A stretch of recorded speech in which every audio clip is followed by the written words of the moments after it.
السلام علیکم ورحمۃ اللہ وبرکاتہ۔ اعوذ باللہ من الشیطان الرجیم، بسم اللہ الرحمن الرحیم۔ والصافات صفا فالزاجرات زجرا فالتاليات ذكرا إن إلهكم لواحد سبحان ربك رب العزة عما يصفون وسلام على المرسلين والحمد لله رب العالمين۔ صدق الله العلي العظيم۔ اللهم صل على سيدنا ومولانا محمد النبي الأمي وعلى آله وأصحابه وبارك وسلم وصل علیہ۔ معزز سامعین و سامعات، کل الحمدللہ ہم نے سورۃ الصافات مکمل کی تھی۔ آج سورۃ الصافات کی ابتدائی 4 آیات اور آخری 3 آیات پڑھی ہیں، اور صرف غور و فکر کے لیے آپ تمام بھائیوں، بہنوں، عزیزوں، ساتھیوں سے گزارش ہے کہ ہمیں اس سورہ مقدسہ کی جو سمری ہے کم از کم وہ ذہن میں ہونی چاہیے۔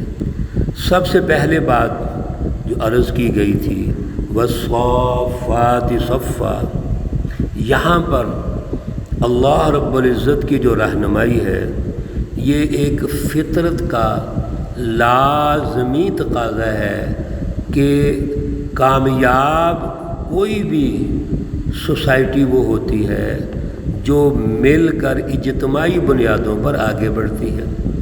یہاں اگر ہم فرشتے مراد لیں تو مقصد ہے کہ اللہ رب العزت کا جو کائنات کا سسٹم ہے، کائنات کے نظام کو چلانے والا ایک قدرتی اور فطرتی نظام ہے، وہ ڈسپلن کے ساتھ چل رہا ہے، وہ نظم و ضبط کے ساتھ چل رہا ہے۔ اللہ رب العزت کے وہ فرشتے جو مالائے اعلیٰ پر ہیں اور جو مالائے سافل پر ہیں، یہ ایک مینجمنٹ کے ساتھ یہ سب قطار در قطار کھڑے ہوتے ہیں، اللہ کے حکم کے منتظر ہوتے ہیں۔ اسی طرح دنیا کے اندر جو اللہ کی جماعتیں ہیں وہ بھی اس کی منتظر ہوتی ہیں، وہ نظم و ضبط اور ڈسپلن سے چلتی ہیں۔ اللہ کی سچی جماعتیں اللہ کی رہنمائی کو غالب کرتی ہیں، اور جو ان کے مقابلے میں دشمن جماعتیں ہیں، شیطانی جماعتیں ہیں، فالزاجرات زجرا، وہ ان کو ڈانٹتی ہیں، مقابلہ کرتی ہیں۔ یہاں سے یہ بھی پتہ چل گیا کہ سچی جماعتوں کا جھوٹی جماعتوں سے مقابلہ ہے۔ اللہ کی جو جماعتیں ہیں جس ڈسپلن سے چل رہی ہیں، اللہ کی رہنمائی سے چل رہی ہیں، شیطانی جماعتیں اس سے ہٹ کے انفرادی اغراض، ذاتی اغراض اور ایک خاص مافیا کی منظور نظر ہوتی ہیں، ان سے ان کا مقابلہ ہوتا ہے۔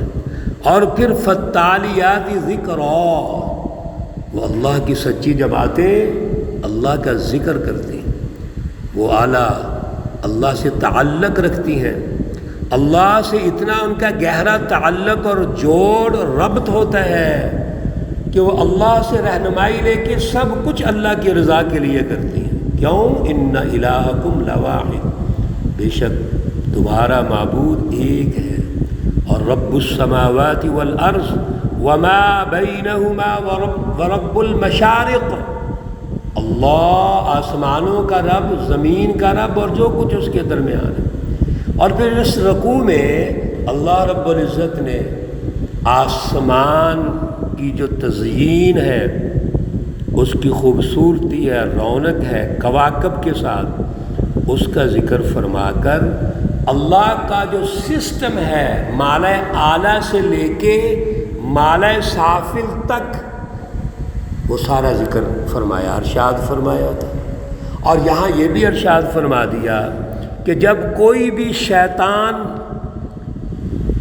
وہ اللہ کی اس رہنمائی کی جستجو کرتا ہے، اس کے پیچھے لگتا ہے، کوئی وہاں سے چیزیں چوری کرنا چاہتا ہے، فَأَتْبَعَهُ شِهَابٌ ثَاقِبٌ، اللہ اس کے پیچھے شہاب ثاقب کو لگا دیتے ہیں اور وہ ان کو بھگا دیتے ہیں، ان کا مقابلہ کرتے ہیں۔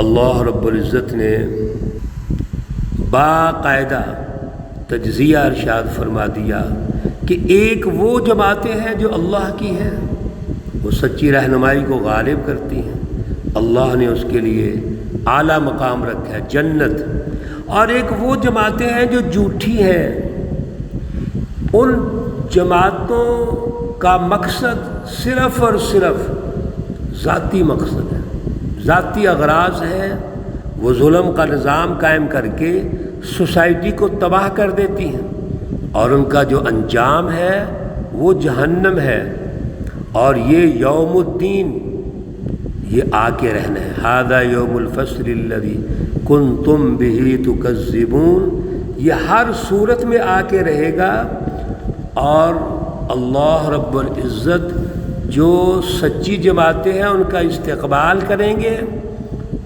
ان کا کیسا ٹھکانہ ہے، کیسا مقام ہے، یہ آپ دروس میں سن چکے ہیں، اور جو جہنمی ہیں ان کو جو عذاب ہوگا اور ان کی جو غذا ہوگی شجرۃ الزقوم، وہ ایک کڑوا درخت ہوگا جو جہنم کا ہوگا، اور پھر ان کو جو پانی پلایا جائے گا وہ کتنا سخت ہوگا، انہم علیہا لشوبا من حمیم۔ یہ سب کچھ کیوں ہو رہا ہے؟ اس لیے ہو رہا ہے، اللہ کہتے ہیں وَلَقَدْ أَرْسَلْنَا فِيهِمْ مُنذِرِينَ، ہم نے ہر قوم میں ایک رسول بھیجا ہے، منذر بھیجا، رہنما بھیجا ہے۔ اب انجام تو دیکھنا ہے نا، فانظر کیف کان عاقبۃ المنذرین، کیسا ان کا عذاب انجام ہوگا۔ ہاں الا عباد اللہ المخلصین، جو اللہ کے منتخب بندے ہیں، سچی جماعتیں ہیں، وہی کامیاب ہوں گی۔ اور اگلے رکوعات میں پھر اللہ نے ان کامیاب جماعتوں کا مختصر تذکرہ فرمایا۔ ان کی تفصیلات قرآن پاک میں دوسری صورتوں میں موجود ہیں۔ حضرت نوح علیہ السلام کا تذکرہ فرمایا، اور ان کے مقابلے میں جو ظالم قوم تھی ان کا تذکرہ فرمایا، اور واقعتاً ارشاد فرمایا وَنَجَّيْنَاهُ وَأَهْلَهُ مِنَ الْكَرْبِ الْعَظِيمِ، ہم نے نوح کو اور اس کی ذریت کو نجات دی، اور سلام علی نوح فی العالمین۔ پھر حضرت ابراہیم علیہ السلام کا ذکر فرمایا، اور ابراہیم علیہ السلام سے تحریک حنیفیت کا ذکر ہوا، حضرت اسماعیل علیہ السلام کا تذکرہ ہوا، اور پھر یہ واقعہ جب حضرت ابراہیم حضرت اسماعیل کو ذبح کرتے ہیں، یہ مکمل واقعہ آپ نے سنا ہے۔ ان آیات کو ہمیشہ ذہن میں رکھنا ہے، اور یہ ریفرنسز ذہن میں ہونے چاہیے کہ یہ آیات مبارکہ سورۃ الصافات کی ہیں، جس میں قد صدقت الرؤیا انا کذالک نجزی المحسنین، حضرت ابراہیم علیہ السلام کو کامیاب قرار دیا، آیت مقدسہ نمبر 105 ہے۔ حضرت موسیٰ اور ہارون علیہ السلام کا ذکر ہوا، اور ان کی کامیابی کا ذکر ہوا۔ فرعون اور اس کی جو حلیف جماعت تھی اس کو ناکام کیا گیا۔ پھر حضرت الیاس علیہ السلام کا تعارف کروایا گیا، ان کی کامیابی۔ حضرت لوط علیہ السلام کا تعارف ہوا۔ پورا طریقِ تسلسل ہے یہ۔ اس سورہ مبارکہ میں ان انبیاء کے یاد رکھیے، نام یاد رکھیے۔ حضرت نوح علیہ السلام، حضرت ابراہیم علیہ السلام، اسماعیل علیہ السلام، حضرت موسیٰ اور ہارون علیہم السلام، اور حضرت الیاس علیہ السلام، حضرت لوط علیہ السلام، اور پھر آخری رکوع میں حضرت یونس علیہ السلام، اور یونس علیہ السلام کا پورا مچھلی کا جو واقعہ ہے وہ ذکر ہے، اور پھر آپ کی دعا لا الہ الا انت سبحانک انی کنت من الظالمین، یہ سورۃ الانبیاء میں لکھی ہوئی ہے 17ویں پارے میں، لیکن یہ دعا بھی یاد رکھنی ہے جو حضرت یونس علیہ السلام کو سکھلائی گئی تھی۔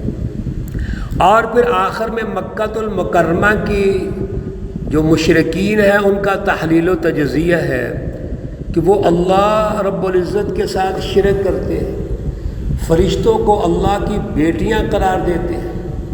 اللہ نے فرمایا کہ یہ سب تمہارا دعویٰ جھوٹ ہے، غلط ہے، سبحان اللہ عما یصفون۔ اب رسول اللہ صلی اللہ علیہ وسلم کو اہم نکتہ آخر میں یاد رکھیے، یہ تلقین کی گئی کہ فتول عنہم حتی حین، آپ ایک وقت تک انتظار کیجئے، ان سے درگزر کیجئے، اور جب اللہ کا حکم اور وقت آئے گا تو پھر فطرتی طور پر قوم آپ کے ساتھ ہوگی اور اللہ آپ کو کامیاب کریں گے۔ اس لیے یہ عذاب کے اگر طلبگار ہیں تو اللہ کا عذاب بھی آئے گا، لیکن اللہ کا عذاب بھی ایک وقت پہ آئے گا۔ ہر طریقہ کار اللہ نے طے کیا ہوا ہے۔ عذاب الہی کا بھی ایک وقت ہے، اور جب وقت آئے گا تو فَإِذَا نَزَلَ بِسَاحَتِهِمْ فَسَاءَ صَبَاحُ الْمُنذَرِينَ، جب یہ اللہ کا عذاب میدان میں اترے گا تو پھر یہ ان کی صبح بہت ڈراؤنی ہوگی۔ تمام غزوات ذہن میں رکھیے، یہ ریفرنس ہے۔ غزوہ بدر پر اللہ رب العزت نے ان کو میدان میں جب اتارا اور حزب اللہ اور سچی جماعت رسول اللہ صلی اللہ علیہ وسلم کی مدد فرمائی تو بڑے بڑے سردار وہ شکست کھا جاتے ہیں۔ ابو جہل جو سب سے بڑا سردار تھا، ان کو دو چھوٹے چھوٹے صحابہ کرام حضرت معاذ اور معوذ نے لٹا کر ذبح کر دیے۔ اللہ رب العزت کا یہ وعدہ ہے انہم لہم المنصورون وان جندنا لہم الغالبون، اللہ کی سچی جماعتیں ہی غالب آئیں گی، لیکن اس کے لیے تیاری کرنی پڑے گی، اعلیٰ فکر، اعلیٰ نظریہ اور اعلیٰ جد و جہد یہ اختیار کرنی پڑے گی۔ سبحان ربک رب العزت عما یصفون وسلام علی المرسلین والحمد للہ رب العالمین۔ سچی جماعت میرے عزیزو وہی ہے جو اللہ سے جوڑ رکھتی ہے، اللہ کی رضا چاہتی ہے، اللہ ہی کی رٹ کو غالب کرتی ہے، اسی کے لیے جد و جہد کرتی ہے، اپنا تن من دھن سب کچھ اللہ کے لیے قربان کرتی ہے، وہی جماعت غالب ہے، وہی الحمدللہ رب العالمین۔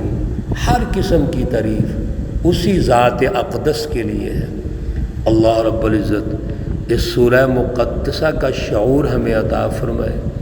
اس سورہ مقدسہ سے جو اسوہ انبیاء ہے اور پھر اسوہ رسول اللہ صلی اللہ علیہ وسلم ہے، وہ سیکھ کر آج کے دور میں اس پہ عمل کی اللہ توفیق اور صلاحیت عطا فرمائے۔ سب کے لیے دعا کیجیے، اللہ سب بیماروں کو شفا عطا فرمائے۔ اللہ رب العزت تمام مرحومین و مرحومات کو جنت الفردوس میں اعلیٰ مقام عطا فرمائے۔ اللہ رب العزت اس نظام ظلم کے منفی اثرات سے سب کو نجات عطا فرمائے۔ عدل کا نظام، امن کا نظام اللہ ہمیں عطا فرمائے۔ اعلیٰ شعور اور اعلیٰ نظریے پہ جد و جہد کی توفیق اور صلاحیت عطا فرمائے۔ ربنا تقبل منا انك انت السميع العليم وتب علينا انك انت التواب الرحيم، وصلى الله تعالى على النبي الأمي محمد وعلى آله وأصحابه أجمعين برحمتك يا أرحم الراحمين۔ السلام عليكم ورحمة الله وبركاته۔